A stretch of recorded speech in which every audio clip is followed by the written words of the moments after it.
ఇక ఈరోజు అనగా 15వ తేదీ మార్చి నెల 2024 శుక్రవారం. ఇక మదనపల్లి టమాటా మార్కెట్కు సంబంధించిన స్టాక్ అనగా దిగుమతి వివరాలు మనం ఈ వీడియోలో అయితే తెలుసుకుందాము. అనగా ఈరోజు స్టాక్ అనేది మదనపల్లి టమాటా మార్కెట్లో పెరిగిందా లేకపోతే తగ్గిందా అనే వివరాలన్నీ కూడా మీకు ఈ వీడియోలో అయితే తెలియజేశాను. ఇక మదనపల్లి టమాటా మార్కెట్ స్టాక్ వివరాలు తెలుసుకునే ముందు మన ఛానల్ ఇంకా ఎవరైనా సబ్స్క్రైబ్ చేసుకోకుండా చూస్తా అంటే ప్లీజ్ సబ్స్క్రైబ్ చేసుకోండి. ఇక మనకు మదనపల్లి టమాటా మార్కెట్లో అయితే దాదాపుగా 27 మండీల దగ్గర నుంచి 30 మండీల వరకు అయితే మదనపల్లి టమాటా మార్కెట్లో అయితే ఉన్నాయి. ఇప్పుడైతే అన్ని మండీలకి స్టాక్ అనేది రావడం లేదు, కొన్ని మండీలకు మాత్రమే స్టాక్ అనేది వస్తుంది.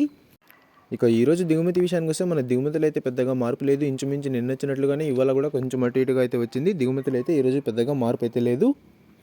ఇక నిన్నైతే యాక్షన్ అంతా పూర్తయిపోయే సమయానికి టాప్ అండ్ టాప్ ధర 730 రూపాయల వరకు అయితే వేశారు. మరి చూడాలి ఈరోజు ధరలు అనేవి ఏ విధంగా వెళ్తాయో. ఇక ఇవ్వండి ఇవాళ మదనపల్లి టమాటా మార్కెట్కు సంబంధించిన దిగుమతి యొక్క వివరాలు. ఇన్ఫర్మేషన్ నచ్చినట్లయితే లైక్ చేయండి, షేర్ చేయండి. మన ఛానల్ని కొత్తగా చూస్తున్నట్లయితే ప్లీజ్ సబ్స్క్రైబ్ చేసుకోండి. Thanks for watching this video.